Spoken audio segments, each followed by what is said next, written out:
I'm here in Johannesburg, in London, with Joel Janse Van Vuuren.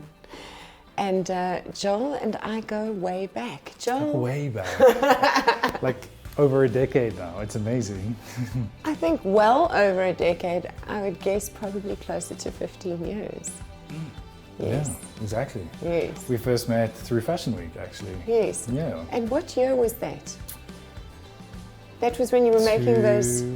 2011. Yes. Yeah. Yes.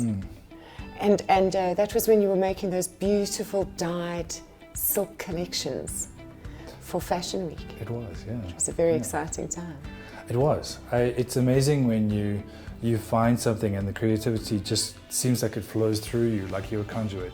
Yes. And with silk and with dyeing, it felt so natural. It was amazing.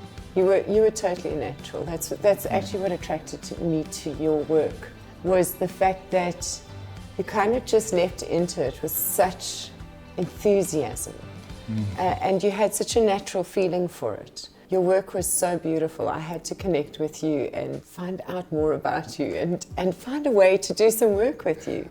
And I learned so much with you. It was beautiful.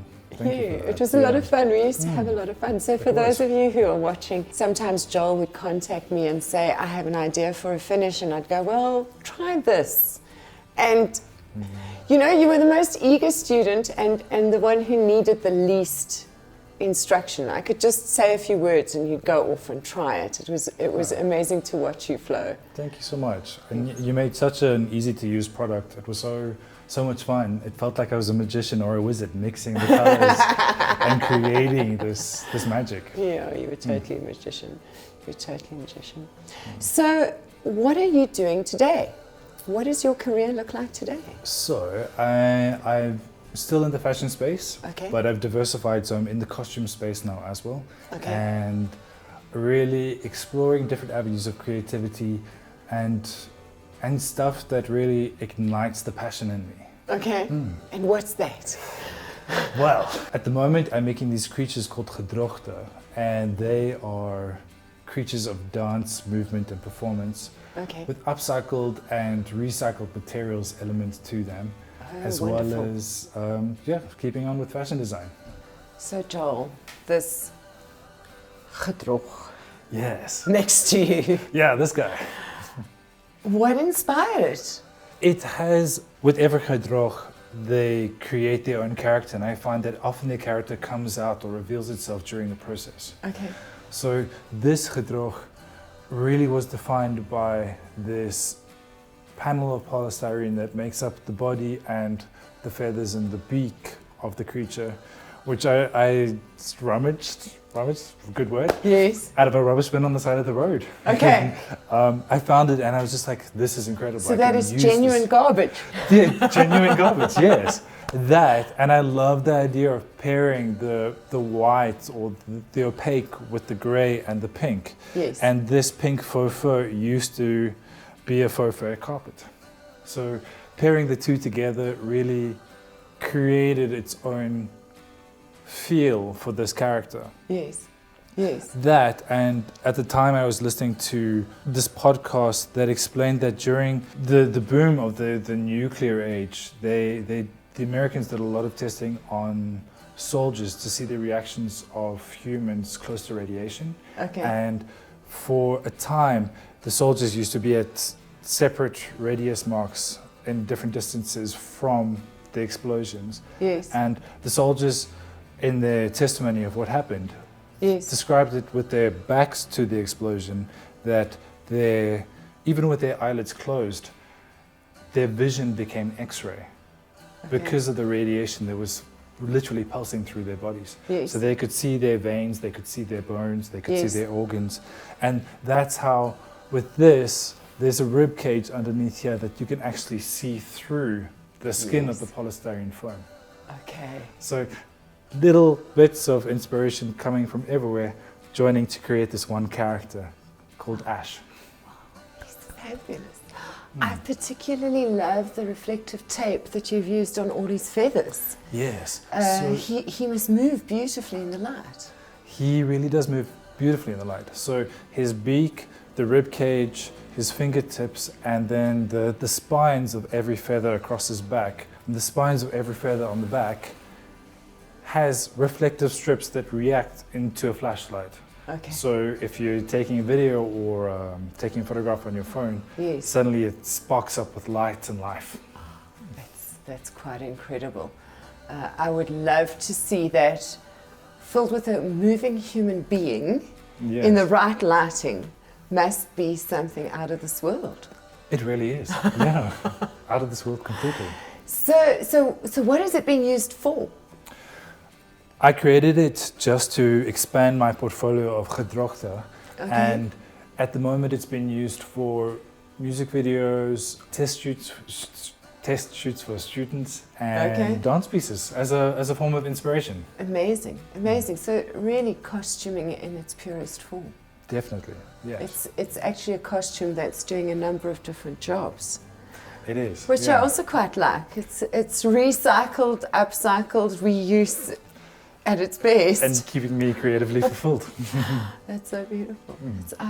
I love this window into that avant-garde side of your mind. It's beautiful. And it's a lot of fun, yeah. I can see that you're having fun with it. I can see that. Yeah. And this one here in front of us? So we used the mannequin, but for this one, I used garden refuge bags, the white woven bags. Yes. And I just unwove them. We've got so many of these on the farm that we live on, that all the feed comes in. Exactly. So it's those bags that I've reused as tassel or fringed trousers. Okay. But then it goes further than that, because that's the trousers, but then I've used it as thorns because it was inspired by the acacia karoo tree. Look at that. So here we have thorns that protrude out of the shoulders and the back and create Those are amazing. such a striking silhouette. Yes. Yeah. I can see how when this is filled with a body, they must stick up. They do, yeah. That's quite magical. And how do you make a thing like this? Do you kind of put it together and then try it on and see how it fits and move it around? And Definitely part of the process. Okay. I try on all of these monsters to make sure. Yeah. Do you enjoy it? I love must it. be Yeah. fun. So much fun. Your yeah. inner child still playing dress up. Definitely, I love yes. it. And now you make better monsters than you could when you were a kid. So much better. Yes. Wow, look at that. That's magical. And then is this the headpiece? This is the headpiece. Oh, okay. So what this gedrog is primarily the plastic garden refuge bags that I've reused as the hair, the thorns, and then the tassel trousers.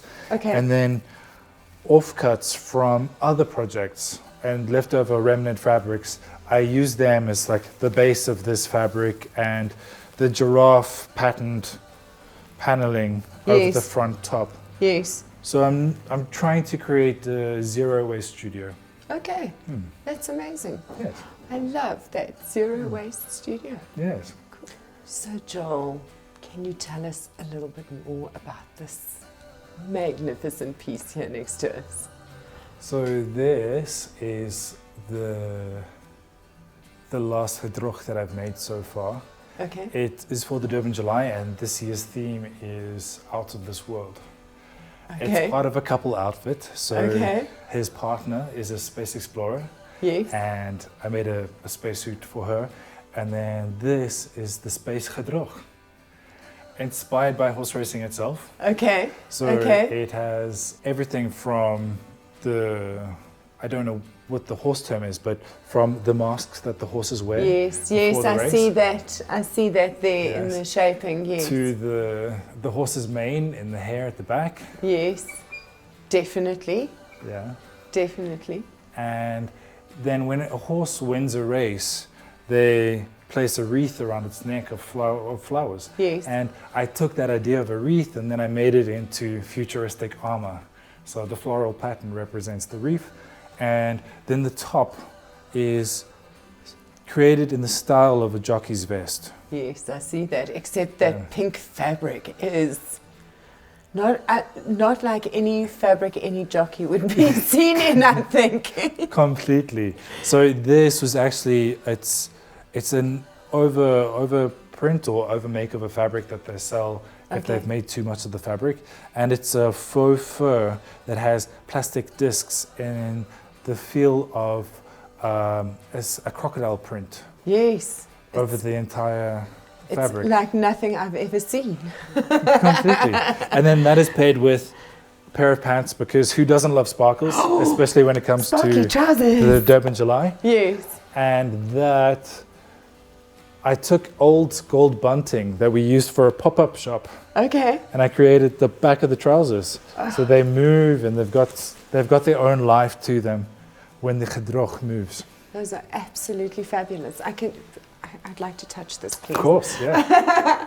I can just see that when that's all on the move, it must be sparkly and eye-catching and absolutely out of this world.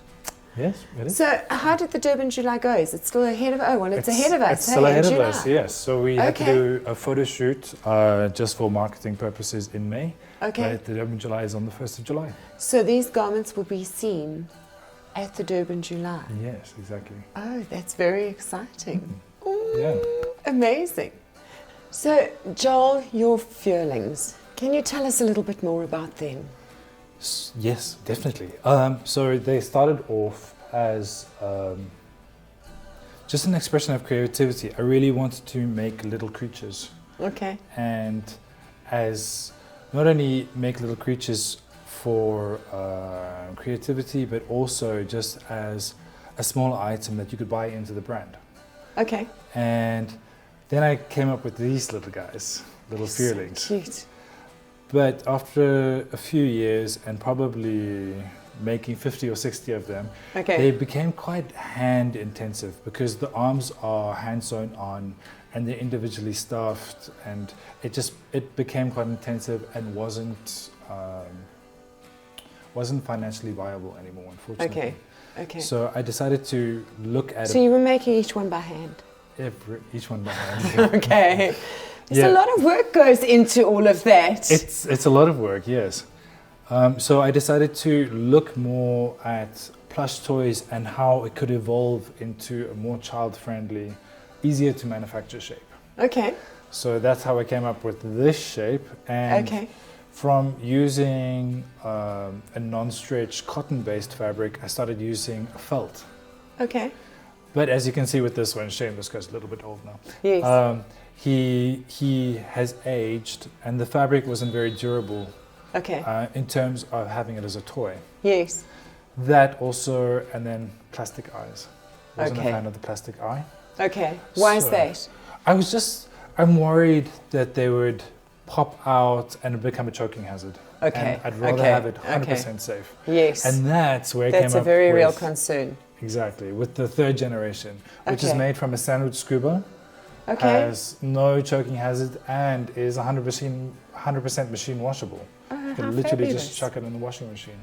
What a and great it comes out idea. the same. Yeah. So these are your little brand mascots, essentially. They are my little Vuurlings. Oh, amazing! I think I need one to go home with me. You must take one, yeah, definitely.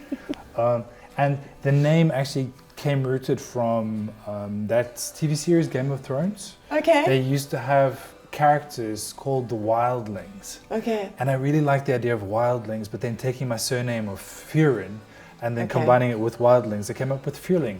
I love it. I love it. They are absolutely fascinating. I love all of them. This one kind of has a velveteen rabbit kind of a look and feel. Rabbit, it looks like it came out of a vintage store somewhere. It does have an antique toy vibe. Yes. Definitely. So I wouldn't knock it straight away. It's working for me. I think as their creator and their dad, I'm just super critical of all their work. So you say that. From my own personal experience, every time I finish some great creative piece that I've poured heart and soul into, I step back and I go, I don't like it. I think that's part of the creative journey. Okay, you do that too? Completely. So for me, it's not at the end of the process. For me, it's like between halfway and 3/4 of the way through, suddenly I become doubtful of everything I'm doing, and nothing makes sense, and everything looks terrible. And that's where it's amazing to have creative friends and creative colleagues that you can really send them pictures or show them your creative direction, and they can guide you from an outside perspective. Okay, really, that's interesting. Trust the process and trust those people. I hadn't thought of sharing my manic with my friends. It's a two-way street, so we can share both ways. I don't know who I'm going to call next time I'm at that impasse where I go, not sure how I feel about this creative work. Definitely. And do you come out of that cycle again on the other side of it? Yes, of course. Okay. Yes, I think once you've been given a little bit of a distance from a project, it's lovely to look back at the work you've been doing a few months before and really be like, admire it and be like, I made that. That's incredible. To acknowledge that really helps with self-confidence and self-awareness. Yes, yes, I have to agree. Definitely. And if you value yourself, other people can recognize that value and acknowledge that value in you as well. That's so important. And so important, yes. Yeah. Thank you for that. Pleasure. All right, now, can you tell us a bit more? They want to play. Look, they want to play. Here we go. I love it, they're interacting with me. Can you tell us a bit more about the resources on this dress? Definitely. So this dress I made while I was a second-year student. And it was for Durban Fashion Week, and it was an upcycling project. Okay. So it's made from thrifted skirts, dresses, and this was actually a blouse. Okay. And basically I wanted to be inspired by Vincent van Gogh's Starry Night with the swirling colors and the swirling movements of the sky. They create those swirls within fabric. So I used skirts and dresses to make these swirls and movement on the top of half of the dress. And you can even see over the shoulder, this was a waistband of a skirt that I then cut off to make an arm strap and create this frill. So these dresses and skirts here, did you cut them before you shaped them, or did you take them just the way they were and scrunch them up? I cut them, definitely. Okay. So I cut them into, if you can imagine a triangle, but a super long triangle. Okay. And then you cut them into that shape, overlock the edges, and then really hand sew to create these gathers that are cinched in, and then spiral them in and hand sew them onto the base dress. So there's a lot more stitching there than meets the eye. So much stitching. So much handwork time in this guy. How long did it take you to make? So being a student, everything takes an unimmeasurable amount of time. So these days, I actually can't remember how long this dress took me, but these days I would say this is easily a week's work. Easily a week's work. So if you were to make something like that now, a week's work? Yes. Wow. But you put on a really good podcast and you can get going. So when somebody comes and orders something from you, it is truly bespoke and they are buying a week of your dedicated time. Yes, made to measure.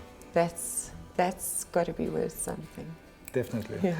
I love when it comes to bespoke work, I love to imbue my energy and feeling into it and really create a piece that not only looks beautiful but feels beautiful to wear too. I can definitely attest to that. I have a few of your garments and I love wearing them. That fire dress that I bullied out of you.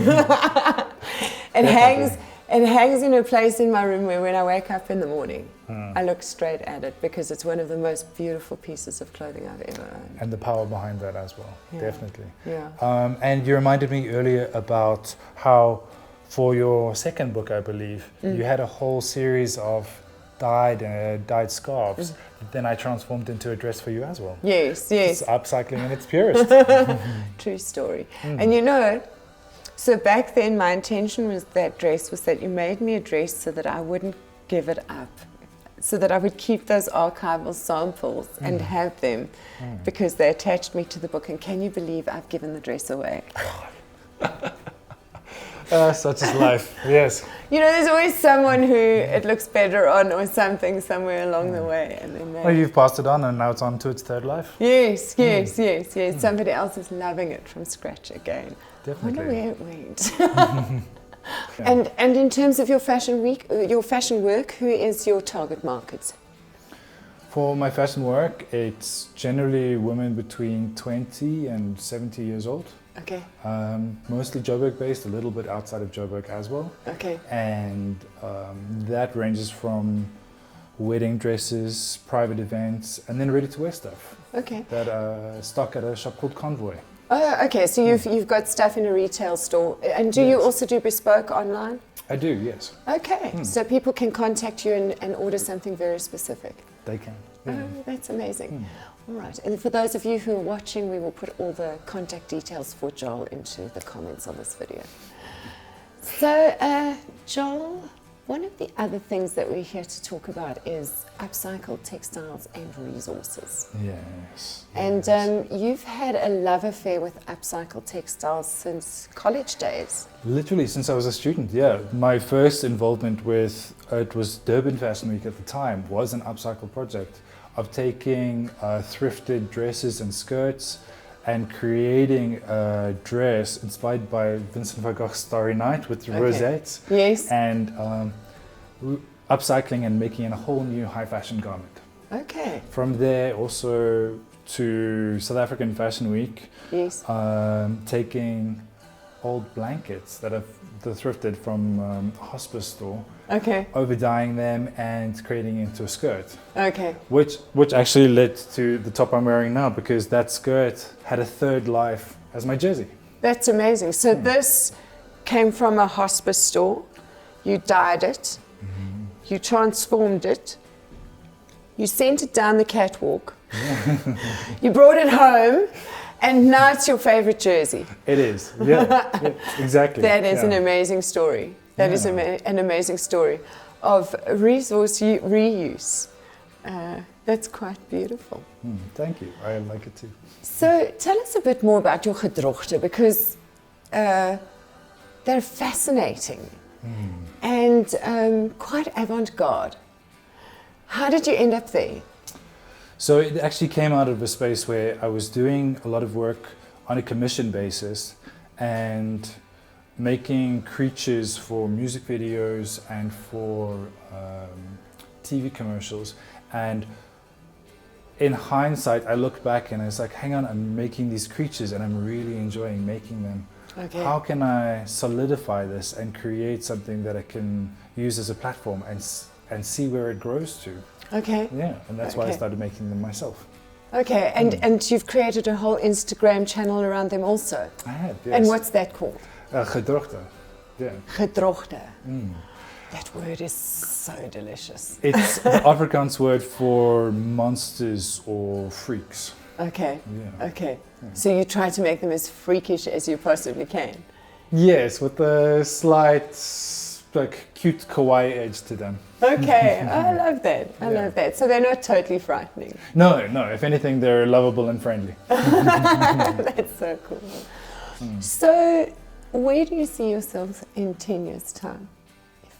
And I hope we're sitting on a couch like this again in a decade. Imagine, yeah, Yes. I would love that.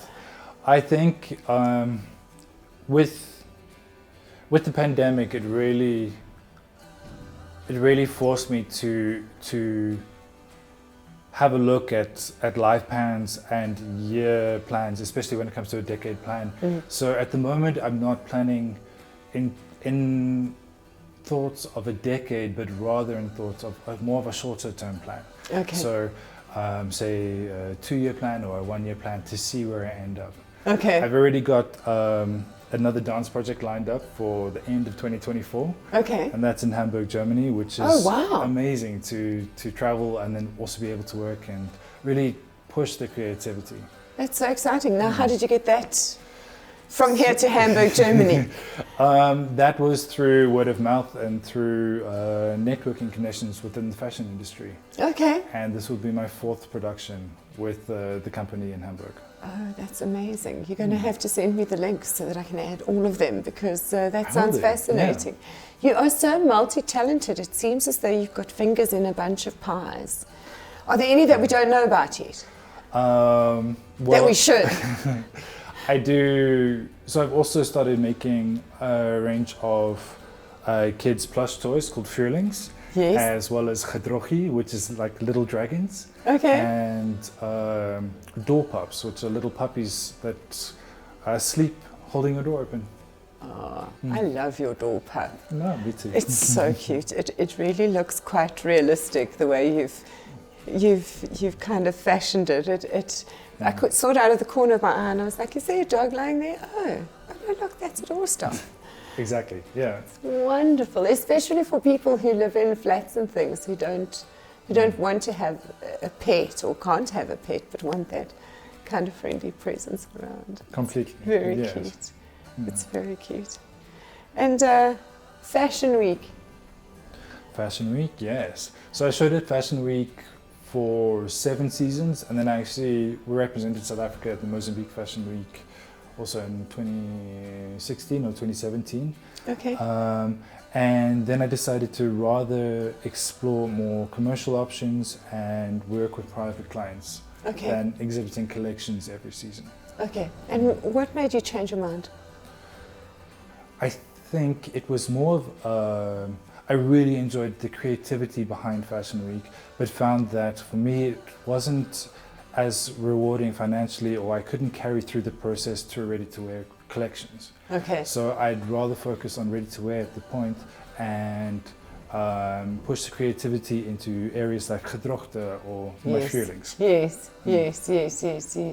So do you feel it's healthy for designers to be open to pivoting and trying different things? I think definitely we're not only designers, but with any creative industry, to really be open to other experiences and be open to other industries and cross collaborations and interdisciplinary ideas. Yes. Yeah. Yes. Well, that's why you and I have always gotten along, because we've kind of collaborated in loose ways for years now, and I'm so excited that we bumped into each other at Picnic and Thrift the other day so that we could come here and have this conversation. Yes. Yeah, isn't that an incredible market? I love what those people are doing for the thrift community. And how long have you been visiting that market? Probably I've known about it for about 6 months. Okay. So late last year. Okay, and what do you enjoy about it? I love the energy that the people who are coming there create. I also love that it's a safe space for anyone to express themselves. Yes. As well as an amazing space to pick up not only fashion but books. I literally have one on my coffee table right here. Books and really supporting small businesses starting up. Yes, I was very impressed with that market and how many young people there were with businesses. The one guy we interviewed was 20 years old, and he's already had a business for 3 or 4 years. Yes, and that experience is invaluable. Yes, yes. I mean, I remember when I started my first business when I was 23. Back then I thought I was so young. It's very interesting to try and picture people even younger than me trying to get into serious business and going every weekend to the market and setting up and that kind of thing. It takes a lot of commitment at quite a young age. A lot of commitment, and there's a lot of learning that goes involved. Yes, yes. So I was very excited to see how many young entrepreneurial people were there and how they're incubating them in such a beautiful way. They really are, yes. I agree. So thank you so much for spending time with me today and for this fascinating window into your world. It's a pleasure. I appreciate chatting with you. Thank you. You too.